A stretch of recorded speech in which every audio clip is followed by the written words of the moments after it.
Good afternoon, people. It's Colbier. Colbier again. Colbier. I don't know. I've got that wrong. Anyway, since we've done the last review, they're actually award winners at the Sibba Awards, where our friend Neil was there and thoroughly enjoyed himself with people like these. Who won Best Newcomer, which is good going, from Bootle, Liverpool.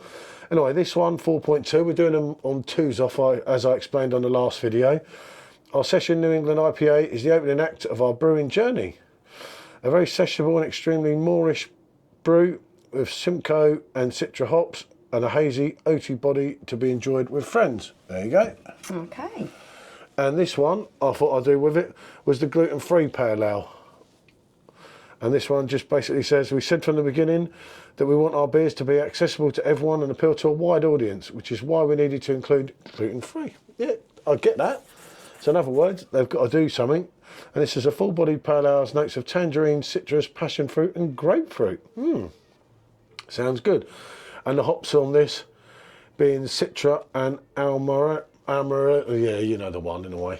But yeah, this coming in at 4.4, that coming in at 4.2. So yeah, this is the second review from these lads. The first one really didn't disappoint. So let's give it a pour and see what we get. Obviously this is the gluten-free one, as you can see up there. Yeah, okay, we got that. Nice sunny day here today, look, I've only got a shirt on. It won't happen often, even in the summer. No, I do, you feel the sun in here, which is really good. Yeah, it's quite nice and warm now. So yeah, here we go. Oh, I always mean to hold it up, but I'm so not used to it. And there is your gluten-free one, which obviously needs to be certified and tested. To get that, okay, that's a lovely haziness on that as well. Okay. Both kind of hazy. Yeah, they are both hazy, so yeah, that one's got... That one looks like a darker. Yeah, it is slightly darker, isn't it? Oh, I've got a phone, yeah. I've got to see if I can get a quick snap. If I'm, hold on, people, hold on. Oh, yeah, we got it. Oh, with a flash, but yeah, it'll do. Better than none. Okay. So yeah, they both got a haziness to them. Yeah, we'll do the hazy first if you want. Yeah, let's try this one. Oh yeah. I like the little bubbles on this. That head's not fair. Yeah, the head hasn't held so well on this. I didn't see the head when it first came out, so you lot will know better than me. I didn't even think to look. That's what the physics comes into it. There's a slight sweetness on this. It almost smells like mango.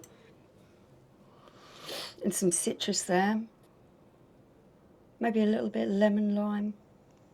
Maybe even grapefruit. Sounds good. Oh, I don't need a smell. I'll just... Okay. Ooh. Yeah, this one really does have some real fruity smells now. Really picking up on some passion fruit, I think, in that one. Right. Come on. Okay. So we're going to go on the hazy. So we'll have a good little... And I say, they actually, this brewery actually, funny enough, we had their 1% one, which was absolutely amazing. Oh, that has got the creamy mouthfeel, the kind of oaty kind of creamy mouthfeel to it. There is something sweet. It sort of reminds me of mango a little bit. Although it's not overpowering. Nice little bit of bitterness on the end, which I'm thinking citrus, maybe grapefruit. Yeah, it's a nice rounded one, isn't it? Because it's quite dry on the end, which balances out the sweetness that I'm getting at the beginning.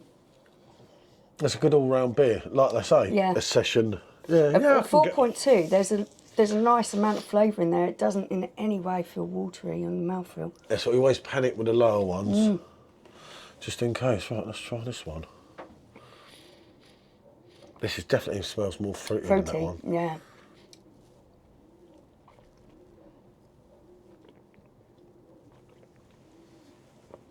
Oh, wow. I think we'll be quite taken in with that.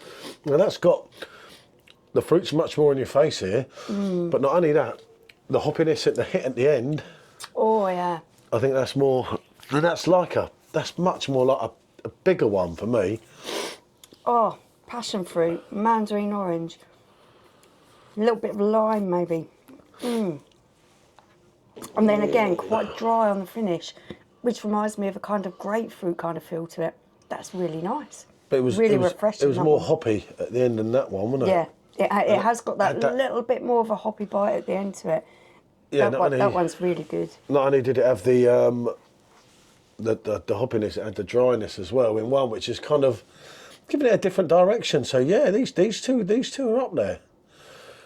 These two are good. As I say, I did these. This is 4 of 8. As I say, we've got them in a Brucer box. $29.99 straight down the middle. You're not knocking that delivered to your door. And we did the smoky one, and that, I say, some of them, we've got an American IPA to do, but I'm holding on to that. There's a reason for that. I'll explain that in another video.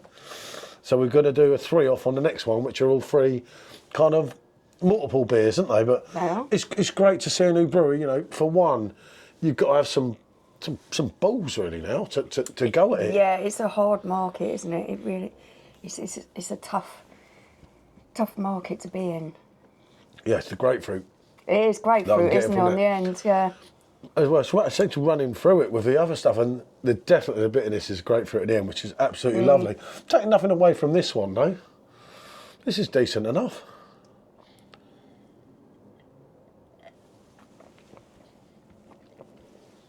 You are getting that slight sweetness at the beginning of this one, aren't you? Yeah, it's more of a zestiness. I get what you're saying, but there's nothing wrong with either of them by a long shot.